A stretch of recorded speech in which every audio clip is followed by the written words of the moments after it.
Bharatiya Janata party और कांग्रेस में बहुत अंतर नहीं है। एक पीछे से वार करता है वो कांग्रेस है और एक सामने से वार करता है वो भारतीय जनता। हमारे घर में 2 लैपटॉप आज भी टकाटक चल रहा है और हमारी 3 बेटियां उसी लैपटॉप से पढ़ करके बीएड कर ली। एक लड़की अभी हमारी बिहार में नौकरी भी पा गई है। 2 लड़कियां बीएड की थी। अगर बीटीसी नहीं होती तो तीनों लड़कियों को एक ही दिन नौकरी मिल जाती। छड़ों वंचितों में जब तक नादानी रहेगी, फटे हाल में जिंदगानी रहेगी, उठा लो उन्हें भी जो तुमसे जुदा है, यही एकता की निशानी रहेगी, यही एकता की निशानी रहेगी। मैं संविधान निर्माता बोधिसत्व बाबा साहेब भीमराव अंबेडकर, जिस महापुरुष की बदौलत आपके यहाँ तो 14% मिला, बेईमानी हो गई। हमारे उत्तर प्रदेश बिहार में 27% है। हमारी पिछड़ी जाति चाहे अहिर हो, लोधी हो, निषाद हो, कश्यप हो, कहार हो, विश्वकर्मा, प्रजापति हो, उनको 27% नौकरियों में प्रतिनिधित्व पाने के लिए आरक्षण की व्यवस्था दिलाने वाले यादव बिरादरी में पैदा बिंदेश्वरी प्रसाद मंडल जी और हम लोगों को उत्तर प्रदेश में सम्मान के साथ कुर्सी पर बैठाने का हक दिलाने वाले धरती पुत्र मुलायम सिंह यादव जी और उनके बेटा अखिलेश यादव जी ने तमाम हमारे गरीब गुरबा समाज के बेटे और बेटियां जो कभी कंप्यूटर को देखे नहीं थे, उन बच्चों को इंटर पास होने पर उन्होंने जो है कि लैपटॉप देने का काम किया, टैबलेट देने का काम किया। इंटर पास बेटियों को 30-30 हजार रुपया देकर के आगे की पढ़ाई जारी करने का अधिकार दिया और फ्री में पढ़ाई के लिए मुफ्त पढ़ाई, मुफ्त दवाई, मुफ्त सिंचाई, ये समाजवादी पार्टी की योजना थी। आप विश्वास दीजिए बेटियां मेरी, मैं समाजवादी पार्टी में तब नहीं था। हमारे घर में 2 लैपटॉप आज भी टकाटक चल रहा है और हमारी 3 बेटियां उसी लैपटॉप से पढ़ करके बीएड कर ली। एक लड़की अभी हमारी बिहार में नौकरी भी पा गई है। 2 लड़कियां बीएड की थी। अगर बीटीसी नहीं होती तो तीनों लड़कियों को एक ही दिन नौकरी मिल जाती। लेकिन अगले महीना में अखिलेश यादव ने जो योजना समाज के लिए, गरीब गुरबा पिछड़े वंचित समाज के लिए चलाए, आज उसका देन है कि हमारे 38,000 बेटे और बेटियां हमारे उत्तर प्रदेश की सरकार कुछ दे नहीं रही है। वो केवल घंटा बजवा रही है, मंदिर बजवा रही है, केवल धर्म की घुट्टी पिला करके हमको आपको गुमराह कर रही है। यादव के खिलाफ दूसरी जातियों को भड़काने का केवल काम कर रही है। कि पिताजी उत्तर प्रदेश जैसे बड़े प्रदेश के 3 बार मुख्यमंत्री रहे हों और देश का सबसे अगर योग्य कोई मुख्यमंत्री हुआ तो माननीय अखिलेश यादव जी हुए। आज यहाँ हमारी आपकी परीक्षा है कि जो सोवत है वो खोवत है, जो जागत है वो पावत है। आपको जागने की जरूरत है। और हम लोगों ने कुछ लोगों से यह तहकीकात किया कि हमारे लोग अपने वोट की ताकत को इस गांव के यादवों का गांव नहीं पहचान पाते। बाप एक तरफ चला जाता है तो बेटा दूसरी तरफ चला जाता है। ये नहीं होना चाहिए। ले लो, जिसका जो दे रहा है ले लो, लेकिन देना कहाँ है?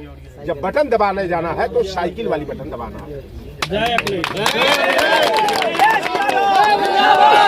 सुभाष यादव जी इतने बड़े हमारी बिरादरी के नेता थे, हम लोगों के समाज के नेता थे, लेकिन कांग्रेस पार्टी वाले बेईमानों ने उन्हें मुख्यमंत्री बनाने की बजाय स्टेफनी मंत्री बना करके, उप मुख्यमंत्री बना करके, जिनको कोई अधिकार नहीं होता है, आज उनका बेटा मुख्यमंत्री बनना चाहिए।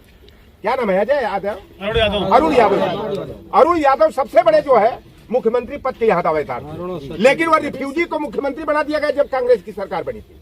2003 से यहाँ भारतीय जनता पार्टी 1 बरस 1.5 बरस निकाल दीजिए, उमा भारती बनी हो, चाहे बाबूलाल गौर हम ही लोगों की बिरादरी के थे, हमारे गांव के थे, बगल के पड़ोसी, वो बने। मामा आई जो हुए कंस मामा, ये मुख्यमंत्री बने हैं। लेकिन यहाँ नौकरियों का घोटाला, पटवारी की देखे है ना, भर्ती हुई 15 लाख रुपया। इस गांव के कितने लोग 15 लाख रुपया दे देंगे? दे पाएंगे?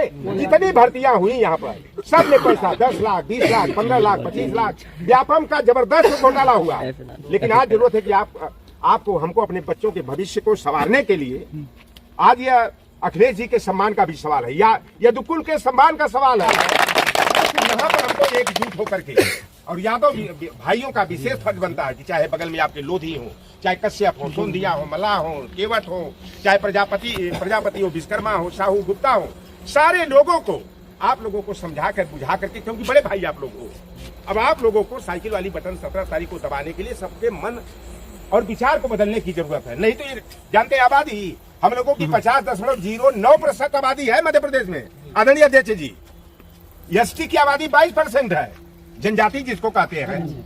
अनुसूचित जाति की आबादी 16.5% है, 7.5% मुसलमान है जो हमारे हैं। और इनकी आबादी कितनी है? ब्राह्मण और ठाकुर की 5.88% आबादी है। और आपको फुटबॉल की बाल की तरह बनाए रहते हैं, कभी आप भाजपा के साथ, कभी कांग्रेस के साथ। तो ये तीसरी लाइन हम लोग खींचने जा रहे हैं अखिलेश यादव के साथ कांग्रेसियों ने इतनी बेईमानी किया कि जब तब इनका हवा जब बन जाता है ना, कहा जाता है एक जाति होती है हमारे यहाँ ब्राह्मण, कहते हैं जब गरीब हो जाते हैं तो वह सुदामा बन जाते हैं। लो जी है जजमान, हमारा उतना ख्याल रखिए। और जब मजबूत हो जाते हैं तो लेके फरसा परशुराम का जो है आपका गला काटने के लिए आगे आ जाते हैं। तो ये कांग्रेस पार्टी उसी तरह का काम करती है। भारतीय जनता पार्टी और कांग्रेस में बहुत अंतर नहीं है। एक पीछे से वार करता है वो कांग्रेस है और एक सामने से वार करता है वो भारतीय जनता पार्टी। तो आपको इन दोनों दुश्मनों से सावधान रहने की जरूरत है।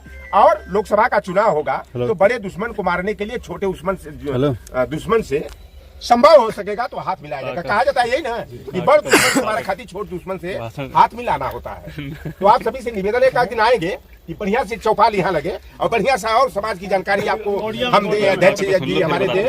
तो आप सबको जो है एकजुट होकर के जोड़ना है, जगाना है। और कोई खरीदने का हमको प्रयास करे तो उन बेईमानों से ले लेना है, लेकिन वोट हमको अपने घर में देना है। सुनिए सबकी, करिए अपन।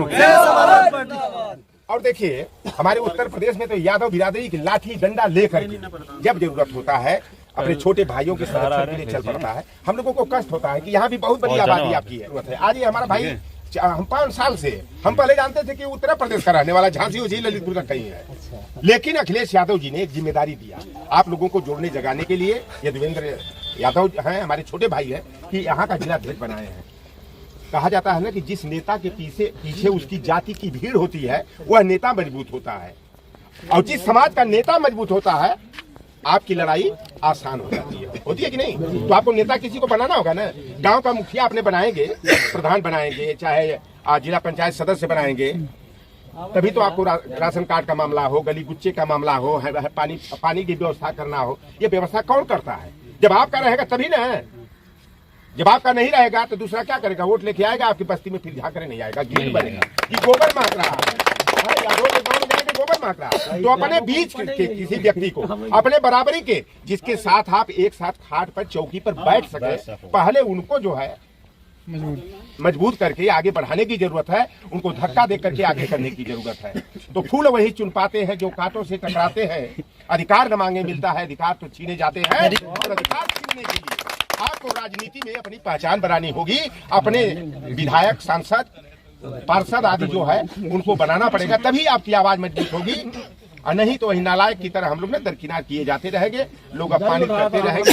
तो ज्यादा न कहते हुए समय भी हो गया है। दूसरे दिन किसी दिन आप लोग हम लोग प्रोग्राम तय करेंगे। यहाँ का मैं प्रभारी बना करके भेजा गया हूँ। पूरा चुनाव भर हम रहेंगे। और जहाँ जहाँ आप लोगों गांव में लेके चलिए, यादव के गांव में ले चलिए, लोधी के गांव में ले चलिए, कश्यप निषाद के गांव में ले चलिए, प्रजापति विश्वकर्मा साहू गुप्ता के गांव में ले चलिए, ताकि करके उनके बीच में जो है कि हम लोग उनको समझाएं। और यही नहीं, केवल वोट मांगने हम नहीं आए हैं। हम अपने लोगों को कैसे शिक्षा के क्षेत्र में आगे बढ़े, कैसे हमारे लोग हर क्षेत्र में विकास करें, ताकि अपने लोगों को उससे भी एक पंथ दो काज हो जाए। वोटों मांग ले और अपने समाज के सुधारक खातिर, जागरूक करे खातिर के भी हम लोग काम कर ले। तो मेरे कहने में जो त्रुटि हुई हो आप लोग क्षमा करेंगे। जिंदाबाद।